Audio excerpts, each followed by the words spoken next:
আল্লাহ তাআলা বলেছেন ওয়াল আসর, কালের কসম, ইন্নাল ইনসানা লাফি খুসর, নিশ্চয়ই মানুষ ক্ষতির মধ্যে নিমজ্জিত, মানুষ মাত্রই ক্ষতিগ্রস্ত। এটা আল্লাহ বলছেন। আর রাসূল সাল্লাল্লাহু আলাইহি সাল্লাম বলছেন কুল্লু বানি আদম খাত্তা, আদম সন্তানই পাপী। আল্লাহ বলছেন যে কালের কসম, মানুষ মাত্রই ক্ষতিগ্রস্ত। আর রাসূল সাল্লাল্লাহু আলাইহি সাল্লাম বলছেন কুল্লু বানি আদম খাত্তাউন, আদম সন্তানই পাপী। আর ইবলিস বলছে যে ইয়া রাব্বি, হে আমার প্রতিপালক, ও ইজ্জাতেকা, তোমার সম্মানের কসম,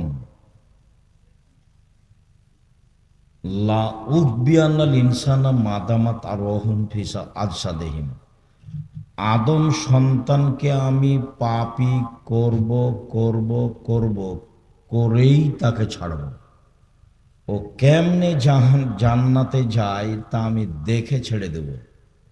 এটা ইবলিস বলছে। তাহলে আল্লাহ বলছেন মানুষ মাত্রই ক্ষতিগ্রস্ত, নবী মুহাম্মদ সাল্লাল্লাহু আলাইহি সাল্লাম বলছেন মানুষই পাপী, আর ইবলিস বলছে যে মানুষ কেমনে জান্নাতে যায় তা আমি দেখে ছেড়ে দেব। ও জীবন বাজি রেখে চেষ্টা চালাচ্ছে। তাতে আমি আব্দুর রাজ্জাক বিন ইউসুফ যেটুকু বুঝেছি, তাতে ইবলিস সবচেয়ে বিপদে আছে। তার মানে তার সর্বোচ্চ চেষ্টা মানুষকে ক্ষতিগ্রস্ত করা, সর্বোচ্চ চেষ্টা। তো এখন সবটা তো ধ্বংসের দিকে হলো, সবটার উত্তর কি? আল্লাহ বলছেন যে ইল্লাল্লাযীনা আমানু ওয়া আমিলুস সালিহাত, তবে যারা ঈমান আনলো, পড়াশোনা করলো, আমিলুস সালিহাত, আর সৎ আমল করলো। সৎ আমল বলতে যেগুলো আমল আল্লাহর দরবারে গ্রহণ হবে, মানে আমল রাসূল সাল্লাল্লাহু আলাইহি সাল্লামের পদ্ধতিতে না হলে গ্রহণ হবে না। রাসূল সাল্লাল্লাহু আলাইহি সাল্লামের পদ্ধতিতে আমল না হলে গ্রহণ হবে না। তো আল্লাহ বলছেন যে তবে যে ঈমান আনলো, সৎ আমল করলো, পরস্পরকে কল্যাণের উপদেশ দিল এবং ধৈর্যের উপদেশ দিল, চারটা।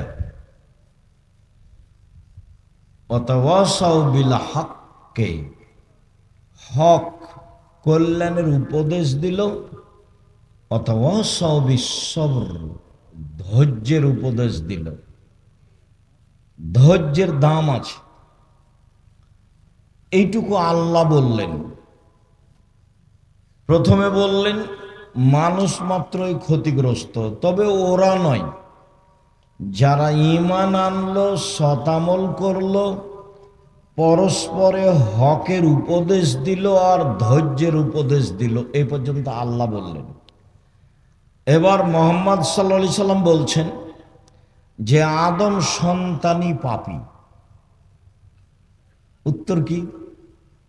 খায়রুল খাত্তাইনাত তাওয়াবুন, তবে সবচেয়ে উত্তম পাপী যে পাপ করার পরে বলে আস্তাগফিরুল্লাহ ওয়া আতুবু ইলাইহি, আমার ভুল হয়েছে ক্ষমা করো।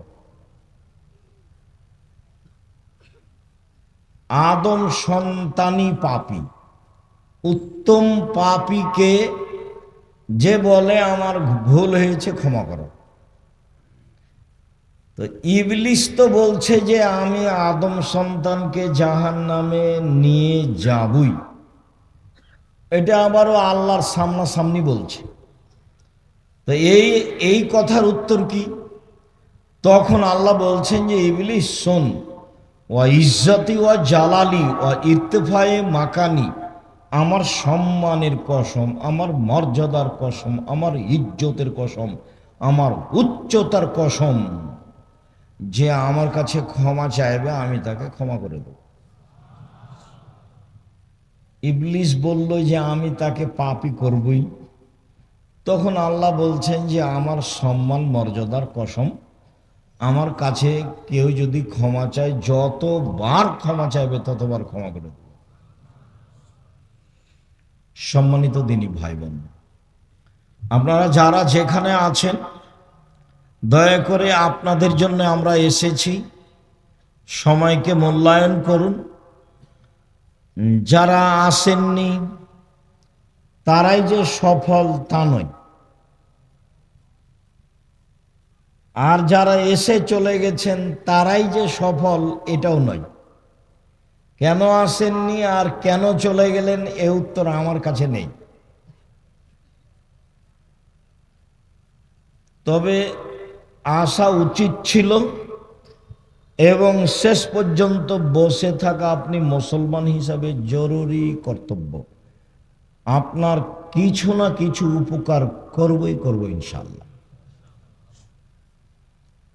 বলি, মানুষের পাপ নেকি ওজন হবে বিচারের মাঠে, হিন্দুদের পাপ নেকি ওজন হবে না।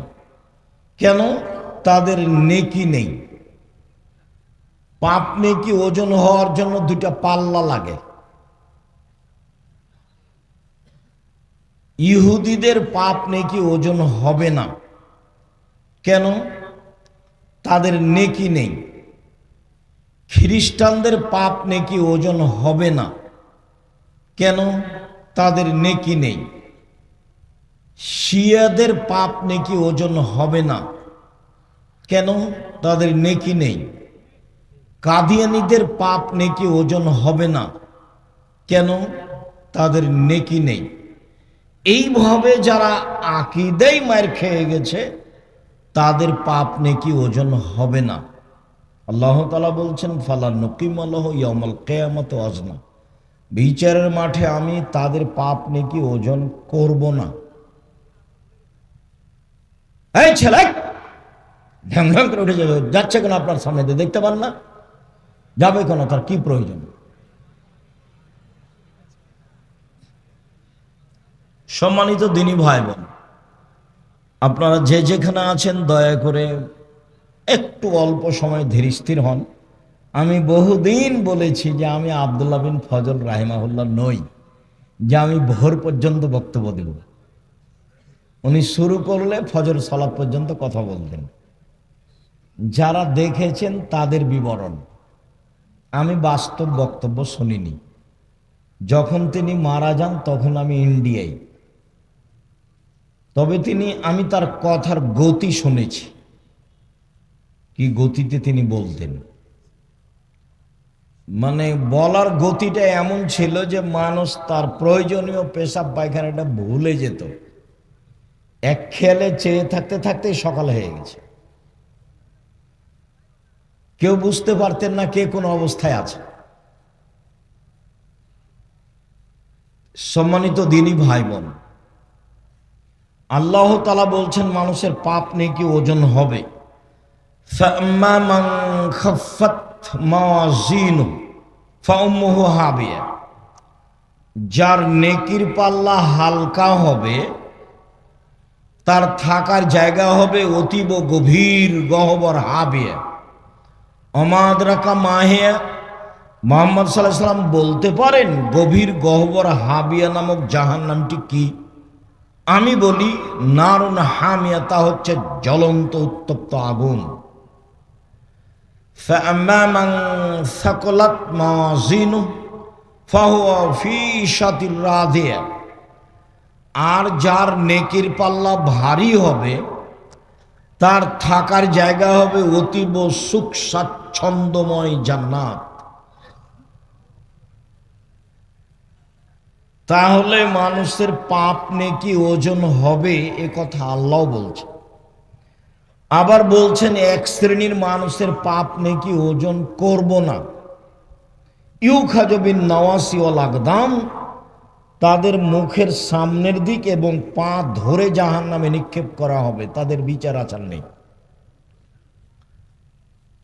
তাহলে মূল কথা কি? বিচারের মাঠে নেকির পাল্লায় সবচেয়ে যেটা ভারী নেকি হিসাবে চাপানো হবে সেটা হলো ভালো চালচলনের নেকি। ইবাদতের জগতে সবচেয়ে ভারী নেকি সদাচরণের নেকি। ইবাদতের জগতে সবচেয়ে ভিন্ন ধরনের ব্যতিক্রম বিরল ইবাদত সলাত, নামাজ। এই ইবাদত মানুষের সাথে আপোষ করে না, অন্যান্য ইবাদত করে। সলাত মানুষের সাথে আপোষ করে না। আপোষ মানে হজ একটা ফরজ বিধান, আপনি বলছেন যে আমি এবছর যাব না, সামনেবার যাব, ঠিক আছে যান, অথচ ফরজ বিধান, এই যে আপোষ। যাকাত ফরজ বিধান, আপনি বলছেন যে আমি 2 মাস আগেই দিব, দেন। আপনি বলছেন যে 20 দিন পরে দিব, দেন, যাকাত দিলেই হলো, এই যে আপোষ। রমজান মাসের ফরজ সিয়াম, আপনি অসুস্থ, তা আপনি বলছেন আমি আজকে সিয়াম থাকতে পারছি না, থাকিয়েন না, ছেড়ে দেন, পরে করবেন, এই যে আপোষ। অথচ সব ফরজ বিধান। সালাত নামাজও একটি ফরজ বিধান, কিন্তু আপনার সাথে কোনো প্রকার আপোষ করে না। অজু করে সালাত আদায় করতে হয়, পানি নেই, তেমন করে করেন, মাটি নেই, এমনিতে করেন। কেবলার দিকে মুখ করে সালাত আদায় করতে হয়, কেবলা বোঝা যায় না, কেবলা ছাড়াই পড়েন। দাঁড়িয়ে সালাত আদায় করতে হয়, দাঁড়িয়ে থাকা যায় না, তো বসে থেকেই পড়েন। বসে থেকে যায় না, তো শুয়ে থেকেই পড়েন। পরিষ্কার কাপড় পরে সালাত আদায়, পরিষ্কার নেই, অপরিষ্কার যাতে পেশাব পায়খানা লেগে আছে সেটা পরেই পড়েন। কোনো কাপড়ই নেই, উলঙ্গ হয়েই পড়েন। এক ব্যতিক্রম ইবাদত পৃথিবীতে, মানুষের সাথে আপোষ করে না। আপনি পানিতে না, মাটিতে না, আকাশে না, রাস্তাতে, গাড়িতে উঠে আছেন, শিকল ধরে আছেন, ঠেল মানে না, সময় পার হয়ে যাচ্ছে, সালাত আদায় করেন। পৃথিবীতে ব্যতিক্রম ইবাদত একটা সালাত। এর নেকি দাঁড়ি পাল্লায় যত ভারী, সদাচরণের নেকি তার চেয়ে হাজারো গুণ বেশি ভারী। কি দিয়ে বুঝায় আপনাকে আমি সদাচরণ কি জিনিস?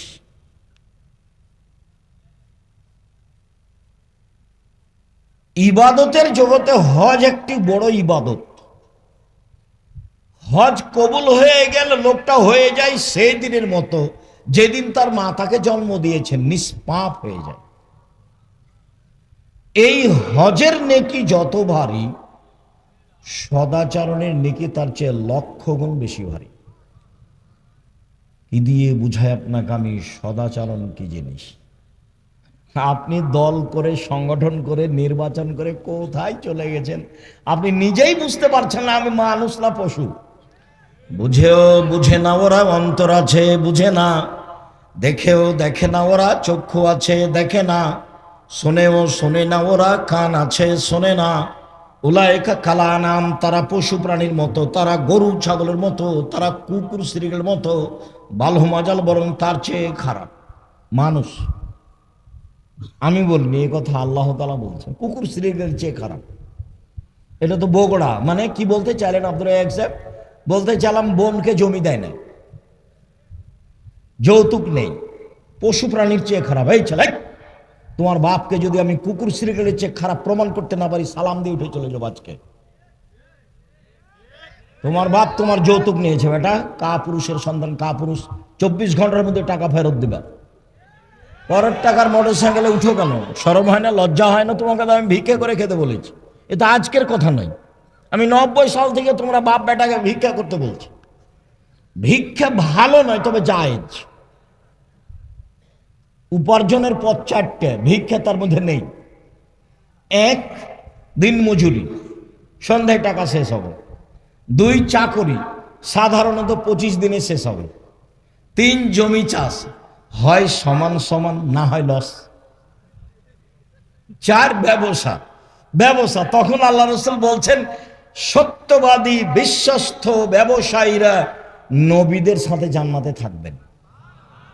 ইব্রাহিম আলাইহিস সালামের সাথে থাকতে পাবেন বাদামের ব্যবসা করে। বাদাম, চীনা বাদাম 200 টাকার, যদি সত্যবাদী হন। গাইবান্ধা থেকে বগুড়া আসছে ট্রেন, তো আমি আছি সেদিন, কেন যে আসছি ট্রেনে, তা আমি বলছি এই ছেলে একটু বাদাম দাও তো আমাকে 100। তো দিচ্ছে, তো আমি দেখি তোমার দাঁড়িটা আমি ধরে দেখি, তো দেখ একটু দেখি, আমি ধরে দেখি, তো দিলাম, একটু কমে গেল। তো বলছে কম দিচ্ছ যে, সবাই খেয়ে নেয় তো, 2টা একটা করে খেয়ে নেয়। যে মানুষ দেখছো ওইও বিপদে, আর এই মানুষ এরাই জালেম। এ বুঝতে পারে না যে 200 টাকার ব্যবসা করে, আমি যে 2টা নিচ্ছি, আরো যে 2জন 2টা নিল, এটাই হলো সীমা লঙ্ঘন, এটা হলো জুলুম, এটা হলো সীমা লঙ্ঘন। জুলুম করিয়েন না। যদি খুব বেশি করেন তাহলে আধ সামুদ দেখতে দেখতে নাই, আর যদি একটু তার চেয়ে কম হয় তাহলে 2-3 মিনিট, এই যে ফেরাউন, এই যে ডুবলো ডুবলো ডুবলো, এই নেই। আর যদি তার চেয়ে একটু কম করেন, মানে জুলুম করেন জাতির উপরে, 45 মিনিট। জুলুম করবেন না জীবনে মানুষের সাথে, সাধারণ হয়ে বাঁচেন। অত্যাচার, রাহাজানি, মারামারি, অন্যায়, অবিচার, লুটতরাজ, জেল হাজত, এগুলো থেকে বেঁচে থাকেন। মাটির মানুষ, অল্প দিন বাঁচতে এসেছেন, বাস প্রতিশোধ নেবেন না, আর মানুষের বদনাম করবেন না, যা হবে হবে। প্রতিশোধ নেবেন না, বদনাম করবেন না, যা হবে হবে। 2টা কাজ হাতে নেবেন, প্রতিশোধ নিব না, বদনাম করব না, যা হবে হবে।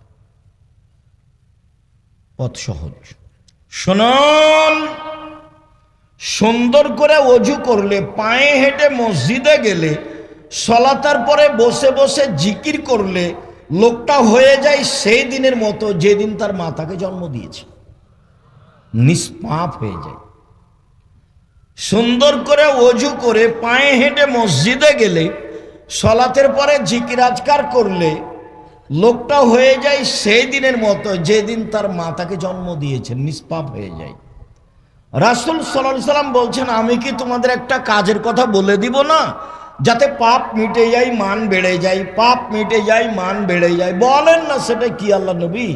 পাপ মিটে যাবে, মান বেড়ে যাবে। তখন আল্লাহ রাসূল বলছেন, আরে সুন্দর করে অজু, পায়ে হেঁটে মসজিদ, আর সলাতের পরে বসে বসে জিকির। লোকটা যখন এরকম করলো, তার মরে যাওয়া ভালো, তার বেঁচে থাকা ভালো, তার মরে যাওয়া ভালো, তার বেঁচে থাকা ভালো। লোকটা হয়ে গেছে সেই দিনের মতো যেদিন তার মাতাকে জন্ম দিয়েছে, নিষ্পাপ হয়ে গেছে। এই কাজের আমল যত ভারী, ভালো চাল চলনের নেকি তার চেয়ে 1,00,000 গুণ বেশি ভারী। কি দিয়ে বুঝায় আপনাকে ভালো চাল চলন কি জিনিস? আমি আগে একটা দলিল পেশ করি, তারপরে এখানে আবার আসবো 2-1 মিনিটের জন্য ইনশাআল্লাহ। আবু দারদা রাদিয়াল্লাহু তাআলা আনহু বলেন, রাসূল সাল্লাল্লাহু আলাইহি ওয়াসাল্লাম বলেছেন, ইন্না আসকালা শাইইন ইদাউ ফি মিজানিল মুমিনি ইয়াউমাল কিয়ামাহ খুলুকুন হাসান। বিচারের মাঠে আদম সন্তানের নেকির পাল্লায় সবচেয়ে যেটা ভারী নেকি, সবাই তো বুঝতে পারবেন এটা ইসিম তাফজিল, মানে অধিক ভারী। সবচেয়ে যেটা ভারী নেকি চাপানো হবে সেটা হলো সদাচরণের নেকি। এ কথা আমি বলিনি, এ কথা মুহাম্মদ সাল্লাল্লাহু আলাইহি ওয়াসাল্লাম বলেছেন। সবচেয়ে ভারী নেকি ভালো চাল চলনের নেকি। ভালো চাল চলন সবাই বুঝি। তোমরা কি দায়িত্বশীল? তোমরা যারা দাঁড়িয়ে আছো তারা দায়িত্ব পালন করলে ভালো কথা করো, আর তোমরা যারা দায়িত্ব পালন করছো তোমাদের সতর্ক করছি, রাস্তায় যেন কেউ দাঁড়িয়ে না থাকে। হয় আসতে হবে, না হয় চলে যেতে হবে, হয় ভিতরে এসে বসতে হবে, না হলে চলে যেতে হবে। আমি নির্বাচনের জন্য আসিনি, আমি ঢং দেখতে আসিনি। আপনার যদি অনুকূলে হয় থাকেন, আমি আপনার জন্য এসেছি। যদি আপনার অনুকূলে না হয়, রাত অনেক হয়ে গেছে, বাড়ি যান। আপনি এখানে গল্প করছেন কেন? নিজেকে পশু প্রাণী মনে করছেন কেন? আমি তো আপনাকে পশু প্রাণী মনে করিনি। আপনাকে তো আমি মানুষ মনে করছি এবং আমি আপনার জন্য এসেছি। আপনাকে আমি অন্তর থেকে ভালোবাসি। আপনি আমার দিনী ভাই, আপনি আমার দিনী বোন। আমি আপনার জন্য এসেছি, আপনার কিছু না কিছু উপকার করবই করবো ইনশাআল্লাহ।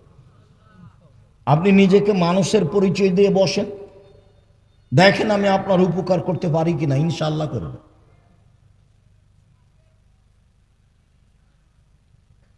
ভালো চালচলন সবাই বুঝি। মানুষে বলে লোকটা খুব ভালো, এই যে মানুষে বলে তার ব্যবহার খুব ভালো, এই যে মানুষে বলে খুবই খারাপ, ওর সাথে যায় না, ওর সাথে থাকেন না, ছেলেটা খুব খারাপ, লোকটা খুব খারাপ, এই যে মানুষও বুঝে।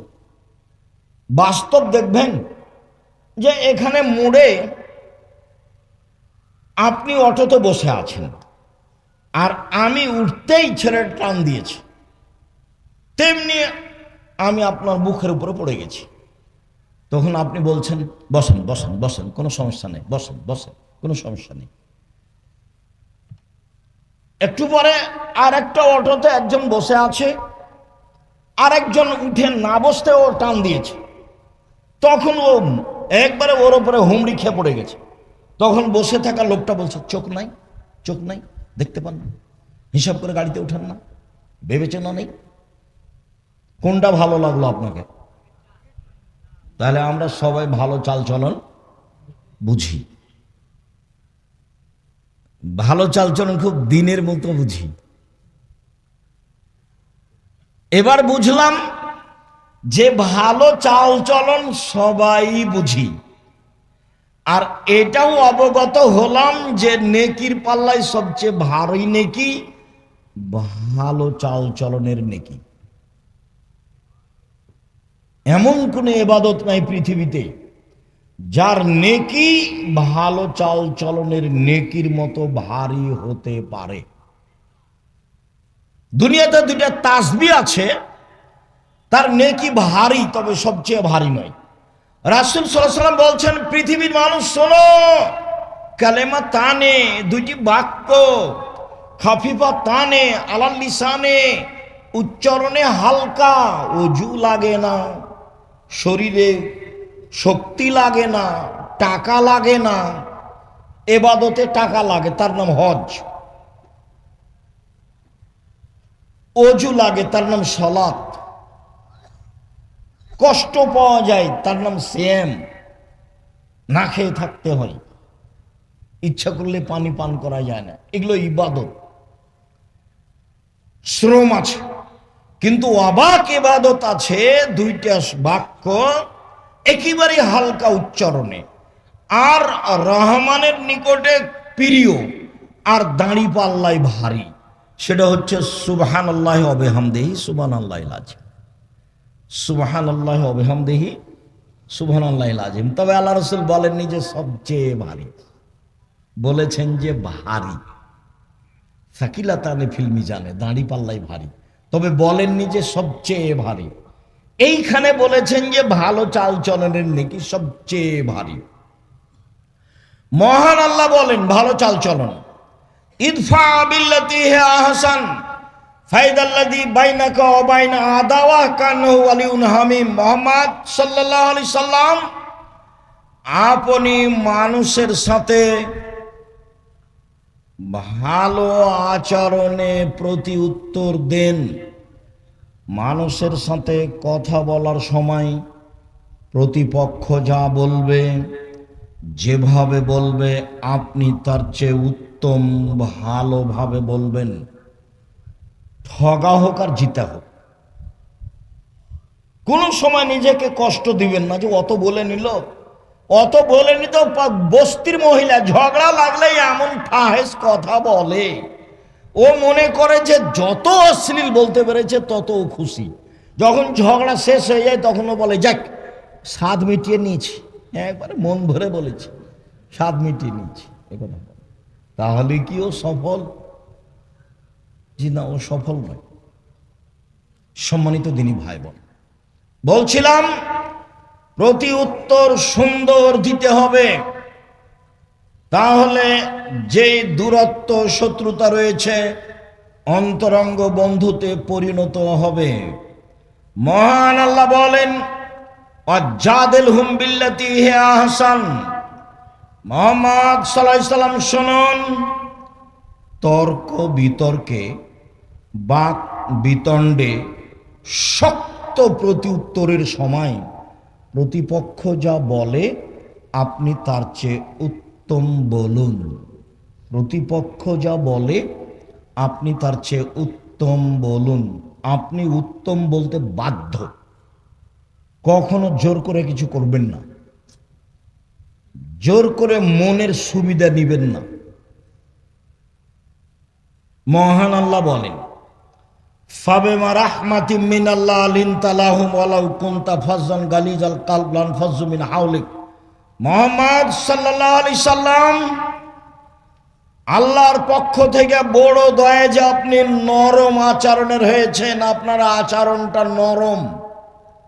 যদি আপনি কর্কশ হতেন, আপনার স্বভাবটা যদি ভালো না হতো, লানফাজ্জু মিন হাওলিক, মানুষ আপনার পাশ থেকে সরে। ফাফু আনহুম, আপনি মানুষকে মাফ করুন। জীবনে প্রতিশোধ নেবেন না, শুধু মাপ। প্রতিশোধ নেই, শুধু মাপ। দেখা যাক কি হয়, কত লস হয়। শুনুন, ওয়াস্তাগফির লাহুম, আপনি মানুষের জন্য ক্ষমা চান। আপনাকে গালি দিয়ে যে পাপ করেছে, আপনি পাল্টা বলুন, আল্লাহ ও আমাকে গালি দিয়ে পাপ করেছে, তুমি তাকে ক্ষমা করে দাও। প্রতিপক্ষর সিম গাছ, আপনার সিম গাছ প্রতিবেশীর ছাগলে কেটে দিয়েছে, একবার সিম ধরবে এই সময়, তখন প্রতিপক্ষ কিছু গালি দিয়েছে, তো আপনার স্ত্রীও গালি দিয়েছে। তখন আপনি বাড়িতে আসতে আপনার স্ত্রী আপনাকে বলেছে, তখন আপনি বলেন তাকে গিয়ে যে আপনার ছাগলে আমার সিম গাছ খেয়ে নিয়েছে, এই জন্য আমার স্ত্রী আপনাকে কিছু বলেছে, তাই আমি ক্ষমা চাইতে এসেছি। পারবেন? ইনশাল্লাহ। চুপ হয়ে গেলেন যে? আজকে এখান থেকে উঠে বড় ভাইকে ক্ষমা করে দিতে হবে, ওরই কারে গন্ডগোল হয়েছে, কথা হয় না অনেক দিন থেকে। আর আপনার মায়ের সাথেই ছেলে, তোমার মায়ের সাথে তোমার চাচি যেটা বড়, ওর সাথে আর কথা হয় না। গন্ডগোল কিন্তু তোমার চাচির কারণেই হয়েছে। তোমার মাকেই ক্ষমা নিতে হবে, আজকেই নিতে হবে, আজকেই। এবং নির্বাচন করতে গিয়ে যত মানুষের বদনাম করেছ, 24 ঘন্টার মধ্যে ক্ষমা নিতে হবে। আর জীবনে এগুলো কাজ করিও না, এই কাজে আসিও না। উপার্জন একটা বাছাই করো, প্রয়োজনে বাদাম বিক্রি, প্রয়োজনে কলা বিক্রি, এই পথে আসিও না, এই পথ জায়েজ নয়। মহান আল্লাহ বলেন, আল্লাযীনা ইনফিকুনা ফিস সাররাই ওয়াজ যাররাই ওয়াল কাযিবিনাল গায়জ ওয়াল আফিনা আনিন নাস। পৃথিবীর মানুষ, 3 শ্রেণীর মানুষ জান্নাত পাবেই। এক, সচ্ছল অসচ্ছল অবস্থায় দান করে যে।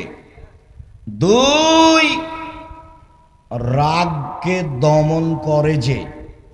সাহেবরা কি আছে, খুব বিপদে আছে। একজন বিপদে পড়লে আর একজন বলে ঠিক হয়েছে, ঠিক হয়েছে, ঠিক হয়েছে, উচিত হয়েছে, উচিত হয়েছে। তোমাদেরও তাই অনেক আছে। ভাইজান, আপনাকে সতর্ক করছে, খুব সাবধান। 3 শ্রেণীর মানুষ জান্নাতে যাবেই। তার 3 নম্বরে যারা মাফ করতে পারে। সদাচরণ কি জিনিস? নওয়াস ইবনে সামান রাদিয়াল্লাহু তাআলা আনহু বলেন, আমি আল্লাহর নবীকে জিজ্ঞাসা করলাম, আল্লাহর নবী, মাল বির ওয়াল ইসম, একটু বলেন তো আল্লাহর নবী, পাপ কি জিনিস, নেকি কি জিনিস? আল্লাহ রাসূল একটু বলেন তো, পাপ কি জিনিস, নেকি কি জিনিস?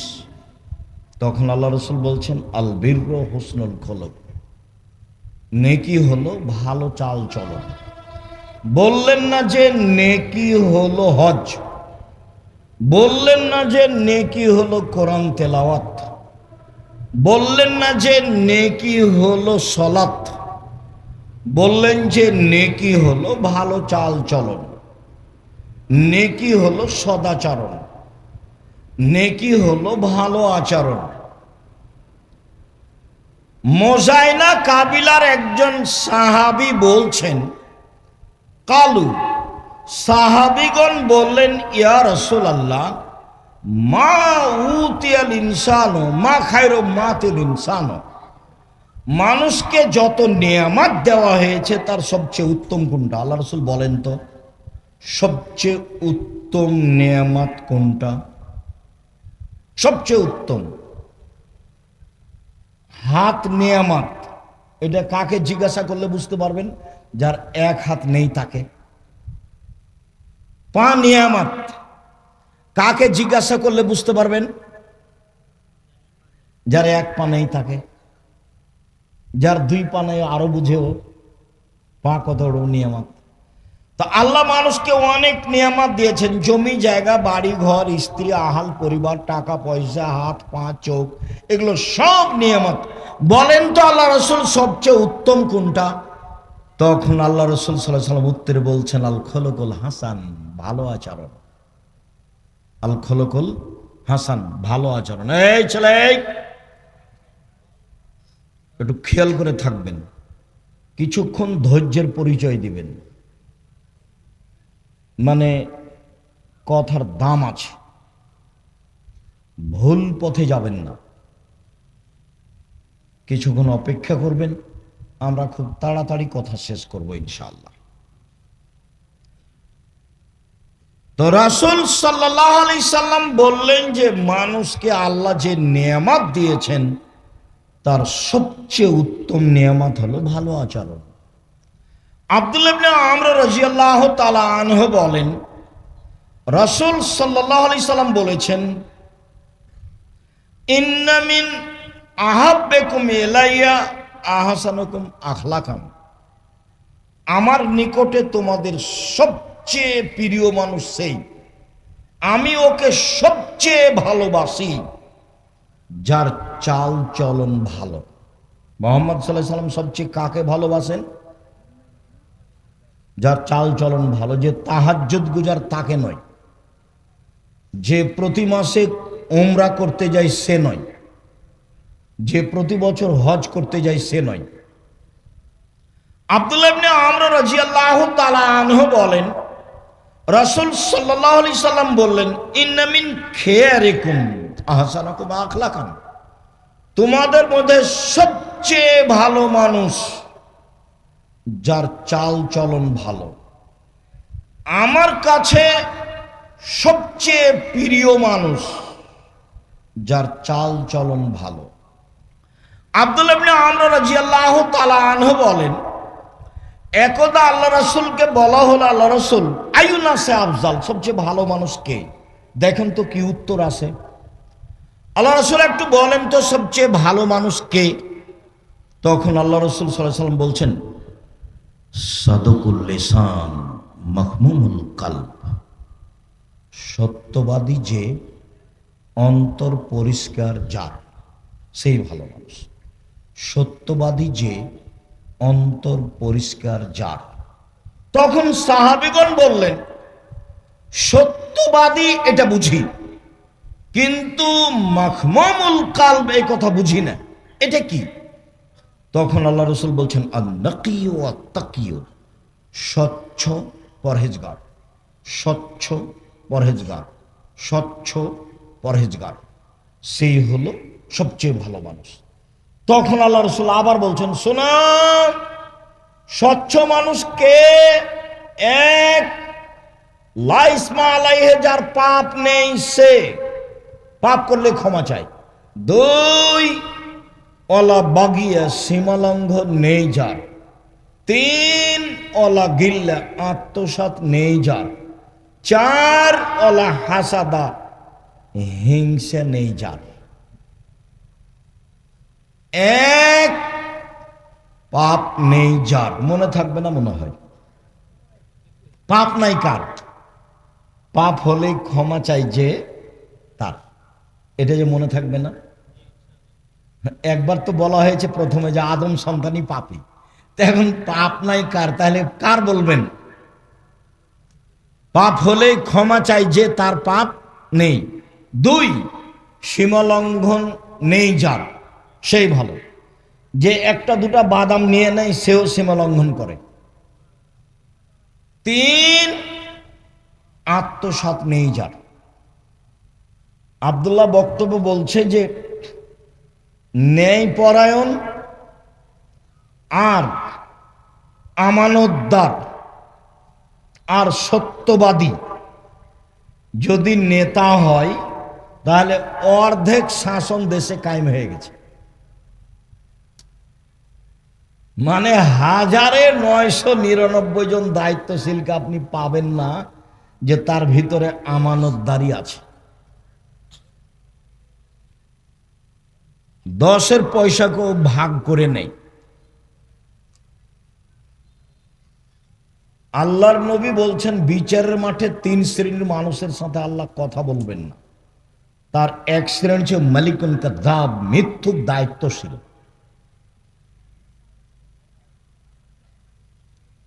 হিংসা নেই যার, সেই হচ্ছে স্বচ্ছ।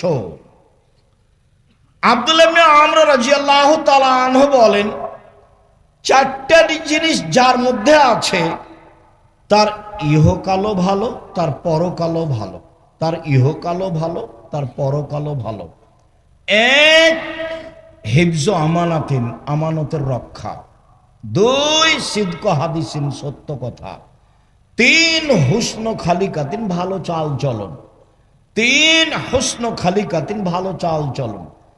4, ইফাতুন ফি তুমাতিন, বৈধ রুজি। শেষ পর্যন্ত ভিক্ষা করতে রাজি আছি, শ্বশুরের কাছে টাকা নিব না, আগামীকাল সন্ধ্যা হতে হতে শ্বশুরকে টাকা ফেরত দেব। আমাকে আব্দুল্লাহর শ্বশুর একবার বলে না কেন যে একটা ঘড়ি দিই, একটা কিছু দিই? কই একবারও বলে না। আব্দুর রহমানের শ্বশুরও বলে না, আব্দুর রহমানের শ্বশুরও কেউ বলে না, একটু কিছু বলে না। একটু কাপড় চুপড় দিই, ঈদ বকরা দিই, সেটাও বলে না। সাহসী নেই।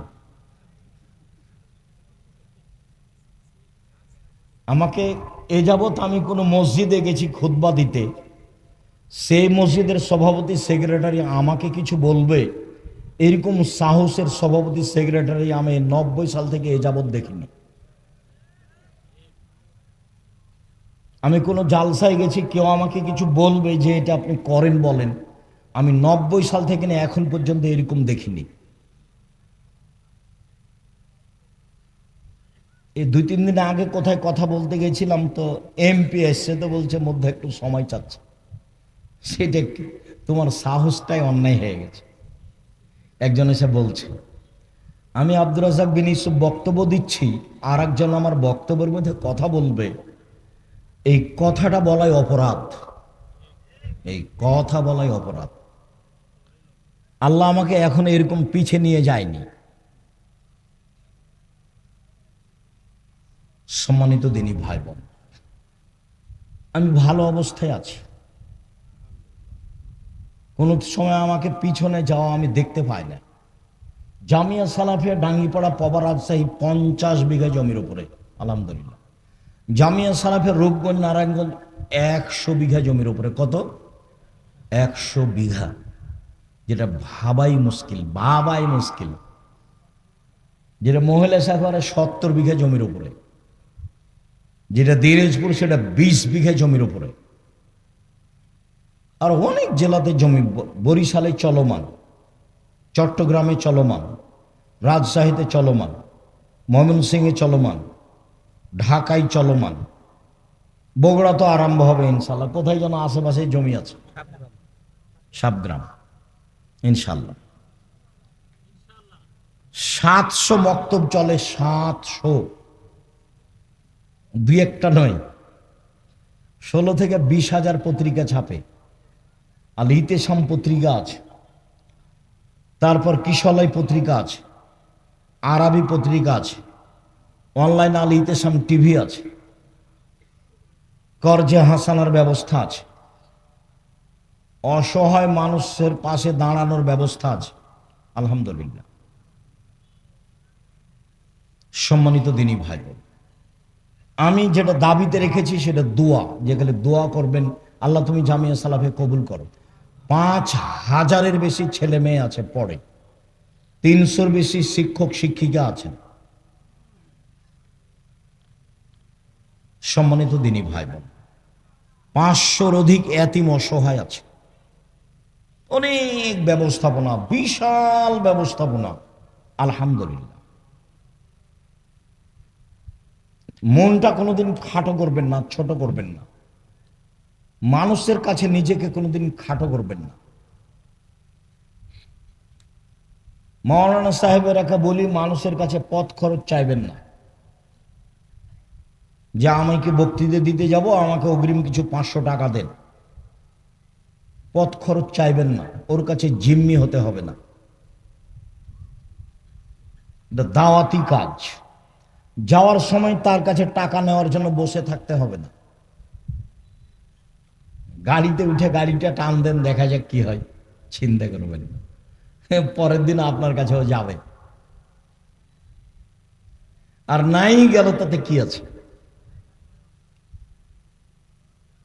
মাওলানা সাহেবরা নিজেকে বিক্রি করে দিচ্ছে। শতকরা 95 জন বক্তা মিথ্যুক, শক্ত তদন্ত করলে আরো বাড়বে। শতকরা 98 জন মুফাসসির মিথ্যুক। আল্লাহর উপরে ভরসা করে চলতে হবে। উপরে ফায়সালা হলে নিচে সহজ, উপরে ফায়সালা না হলে নিচে কঠিন। শ্বশুরের কাছে টাকা নিয়ে এক সন্ধ্যা কাটানোর চেষ্টা করবো না, ভুল হিসাব। ফার্নিচার আগামীকাল ফেরত দিবা, খাটখাটলা চৌকি বাক্স যা নিয়েছে সব ফেরত দিয়ে দিবা। ইফাতুন ফি তোয়ামাতিন, বৈধ রুজি। রাসূল সাল্লাল্লাহু আলাইহি ওয়াসাল্লাম বলেন, তাকে জিজ্ঞাসা করল, আল্লাহর নবী, মানুষ সবচেয়ে বেশি বেশি জান্নাতে যায় কি পদ্ধতিতে, কিভাবে সবচেয়ে বেশি জান্নাতে যাবে? তখন আল্লাহ রাসূল বললেন, হুসনুল খলক, ভালো চাল চলন যার, তারাই বেশি জান্নাতে যাবে। রাসূল সাল্লাল্লাহু আলাইহি ওয়াসাল্লাম বললেন, পৃথিবীর মানুষ শোনো, আমি জান্নাতুল ফেরদাউস নিয়ে দেব ভালো চাল চলন যার তাকে। তিনি বললেন, আনা জাইমুন বিবাইতিন ফি রাবাজিল জান্নাহ লিমান তারাকাল মেরাহ ওয়া ইন কানা মুহিক্কান। পৃথিবীর মানুষ শোনো, তোমরা যদি তর্ক ছেড়ে দাও, সত্য হলেও তর্ক। আব্দুর রাজ্জাক সাহেব এটা বলেছেন, আরে না এটা বলেছেন, আরে না এটা বলেছেন। আসসালামু আলাইকুম, আমি গেলাম, আপনি থাকেন, আমি তর্ক করতে রাজি নই। আল্লাহ নবী বলছেন, একে আমি জান্নাতে একটা ঘর নিয়ে দেব। আবার তিনি বলছেন, ওয়ানা জাইমুন বিবাইতিন ফি রাবাজিল জান্নাহ লিমান তারাকাল কিযবা ওয়া ইন কানা মাযে। মজাক করে হলে যে মিথ্যা কথা বলবে না, আমি মুহাম্মদ সাল্লাল্লাহু আলাইহি সাল্লাম তাকে একটা জান্নাতে ঘর নিয়ে দিব। তিনি বলেন, ওয়া আলাল জান্নাহ লিমান হাসানা খলকাহু। পৃথিবীর মানুষ শোনো, যে চাল চলন ভালো করবে, আমি মুহাম্মদ সাল্লাল্লাহু আলাইহি সাল্লাম তাকে জান্নাতুল ফেরদাউস নিয়ে দিব। কিভাবে নিয়ে দেব সেটা আমার ব্যাপার। আল্লাহর নবী মুহাম্মদ সাল্লাল্লাহু আলাইহি সাল্লাম তার চাচাকে বলছেন, চাচা লা ইলাহা ইল্লাল্লাহ বলেন না, খালি বিচারের মাঠে কিভাবে জান্নাতে নিয়ে যায় সেটা দেখবো আমি। তর্ক করা লাগে আমি করব, ঝগড়া করা লাগে আমি করব, আপনি খালি বলেন লা ইলাহা ইল্লাল্লাহ, বাকিটুকু দেখে নেব। আবু জাহাল বলছে যে শেষকালে ধর্ম ত্যাগ করে মরিয়েন না, নইলে কিয়ামত পর্যন্ত মানুষে নিন্দা করবে। তখন বলছেন, ভাতিজা তোমার কথা মানতে পারলাম না, শেষকালে ধর্ম ত্যাগ করে যেতে রাজি নই। কয়দিন পরে মারা গেল। আলী রাদিয়াল্লাহু আনহু বলছেন, আপনার চাচা মারা গেছেন, কি করবেন? আরে আমার চাচা মারা গেছে, তাতে কি হবে, যাও মাঠে নিয়ে গিয়ে গর্ত খুঁড়ে মাটিতে পুঁতে দাও, তার জানাজা হবে না, তার কাফন দাফন হবে না, তার গোসল হবে না, তাকে মাটিতে নিয়ে গিয়ে পুঁতে দাও, হিন্দুদের মতো শ্মশান ঘাটে ফেলে দাও। হাদিস মুসলিম। লা ইলাহা ইল্লাল্লাহর দাম অনেক দাম। আল্লাহ রাসূল বলছেন লাক্কিনু মাউতাকুম লা ইলাহা ইল্লাল্লাহ। জান যায় যায় মরে মরে, জান যায় যায় মরে মরে, তার পাশে কোরআন মাজিদ পড়িও না, তার পাশে বলো লা ইলাহা ইল্লাল্লাহ। কেন? মান কানা আখিরু কালামি লা ইলাহা ইল্লাল্লাহ ফাদাখাল জান্নাহ। কারো যদি শেষ জীবনে লা ইলাহা ইল্লাল্লাহ হয় তাহলে সে জান্নাতে চলে গেছে। বলেছিলেন চাচা লা ইলাহা ইল্লাল্লাহ বলেন, বাকিটুকু আমি দেখব। মুহাম্মদ সাল্লাল্লাহু আলাইহি সাল্লাম বলছেন চাল চলন ভালো যার, জান্নাতুল ফেরদাউস আমি নিয়ে দিব তাকে। কিভাবে নিয়ে দেব সেটা আমার ব্যাপার। তিনি বলছেন শোনো, মাইয়াজমান লি মা বাইনা লাহিহি ওয়া মা বাইনা রিজলাইহি আজমাল্লাহুল জান্নাহ। কেউ যদি মুখ কন্ট্রোল করে, মানুষের বিরুদ্ধে না যায়, বদনাম গীবত না করে, আর জেনায় লিপ্ত না হয়, আমি মুহাম্মদ সাল্লাল্লাহু আলাইহি সাল্লাম জিম্মেদার। জান্নাত নিয়ে দেওয়ার জিম্মেদার বুখারী মুসলিম। আমি জান্নাত নিয়ে দেব। কিভাবে নিয়ে দেব সেটা আমার ব্যাপার। মুখে মানুষের বদনাম গীবত করো না, মানুষকে খাটো করো না, জীবনে প্রতিশোধ নেবেন না। প্রতিশোধ নেই, বদনাম গীবত নেই। দেখেন চেষ্টা করেন টিকা যায় কিনা। মানুষই টিকতে পারে, কে টিকতে পারবে? মানুষই পারে। পশু প্রাণী পারবে? পশু প্রাণী পারবে না। সম্মানিত দিনী ভাই বোন, আবু হুরায়রা রাদিয়াল্লাহু তাআলা আনহু বলেন রাসূল সাল্লাল্লাহু আলাইহি ওয়াসাল্লাম বলেছেন আর-রাহমু শুহনাতুন মিনার রহমান। ভালো চাল চলন রহমান থেকে বের হয়েছে। রহমান বলেন, আল্লাহ বলেন এই ভালো চাল চলন, মান ওয়াসালাকে ওয়াসালতুহু মান কাতাকে কাতাতুহু। তোমাকে যে নিবে আমি আল্লাহ তাকে নিব, তোমাকে যে ছেড়ে দিবে আমি আল্লাহ তাকে ছেড়ে দেব। ভালো চাল চলন নেই যার আল্লাহ নেই তার, ভালো চাল চলন আছে যার আল্লাহ আছে তার। ভালো চাল চলন আল্লাহর আরশকে এইভাবে ধরে ঝুলন্ত অবস্থায় বলছে। ভালো চাল চলন কথা বলতে পারে, ভালো চাল চলন কথা বলতে পারে। আল্লাহর আরশ ধরে ঝুলন্ত অবস্থায় ভালো চাল চলন বলছে। পৃথিবীর মানুষ শোনো, মান ওয়াসালানি ওয়াসালাহুল্লাহ ওয়া মান কাতানি কাতাহুল্লাহ। যে আমাকে ছেড়ে দিবে আল্লাহ তাকে ছেড়ে দিবেন, যে আমাকে নিবে আল্লাহ তাকে নিবেন।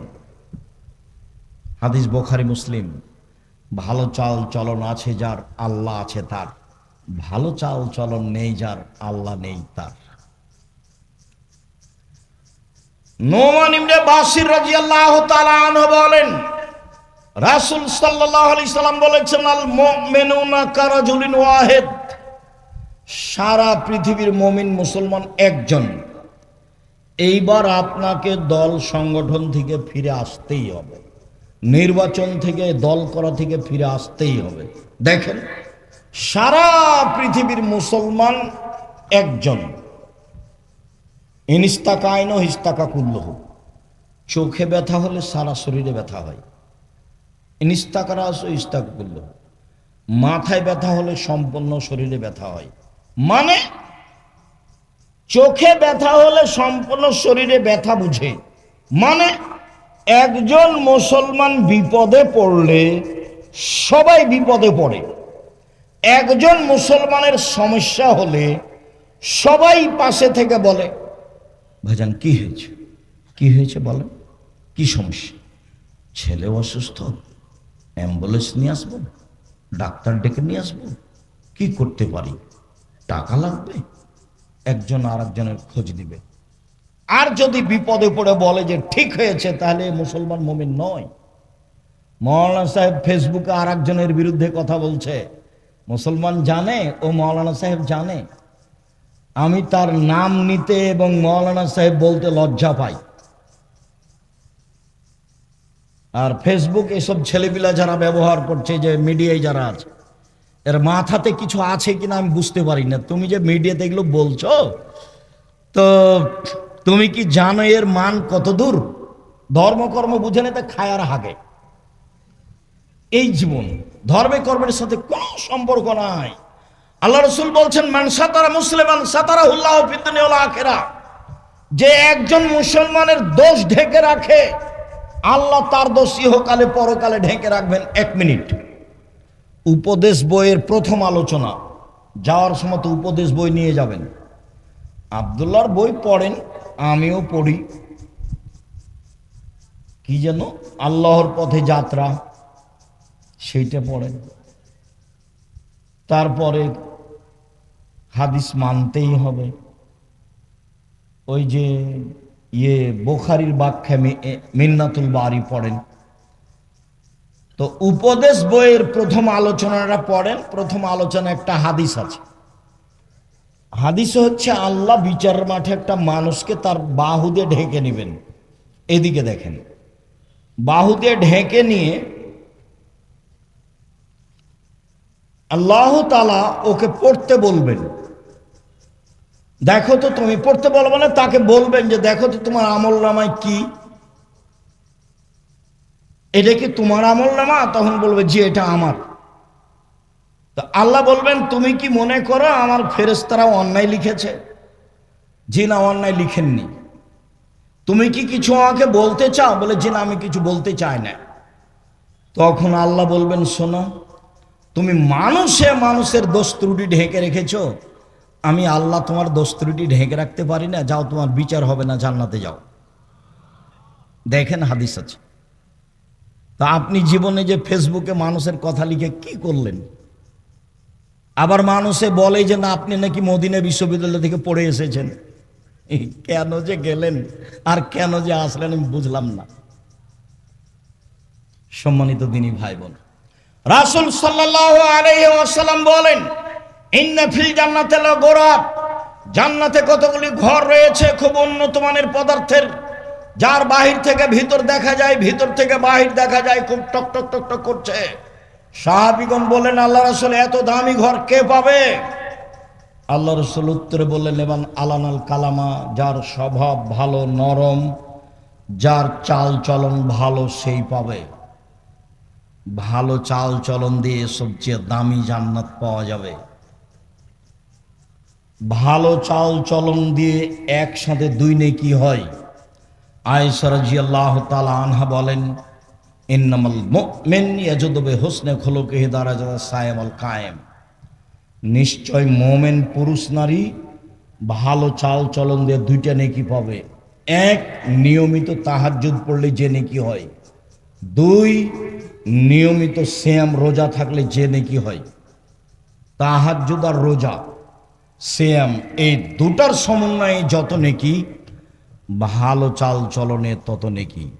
সম্মানিত দিনী ভাই বোন, রাসূল সাল্লাল্লাহু আলাইহি ওয়াসাল্লাম বলেন, অসহায় মানুষের সাথে যে সদাচরণ করবে সে একসাথে 3টি আমলের নেকি পাবে। 1, জিহাদ করে যে নেকি হয়। 2, নিয়মিত সিয়াম রোজা থেকে যে নেকি হয়। 3, নিয়মিত তাহাজ্জুদ পড়ে যে নেকি হয়। এর নাম ভালো চাল চলন। ভালো চাল চলন পৃথিবীতে একটি ব্যতিক্রম ইবাদত। ভুলেও কোনোদিন মানুষের বিরুদ্ধে যাবেন না। আবু মুসা আশআরী রাদিয়াল্লাহু তাআলা আনহু বলেন, আল মুমিন লিল মুমিন কাল বুনিয়ান, একজন মুসলমান আরেকজন মুসলমান প্রাচীরের মতো, এভাবে দেখালেন। এসুদ্দু বাজুহু বাজান, একটা ইট যেমন আরেকটা ইটকে ধরে আছে। ভালো চাল চলনের বিষয়টি আপনাদেরকে আন্তরিকভাবে ভাবার অনুরোধ জানিয়ে, সমাজে নিজে ভালো চাল চলন বাস্তবায়ন করার আন্তরিকভাবে অনুরোধ জানিয়ে, আজকে যেসব আলোচনা হলো সেগুলি মেনে চলার অনুরোধ জানিয়ে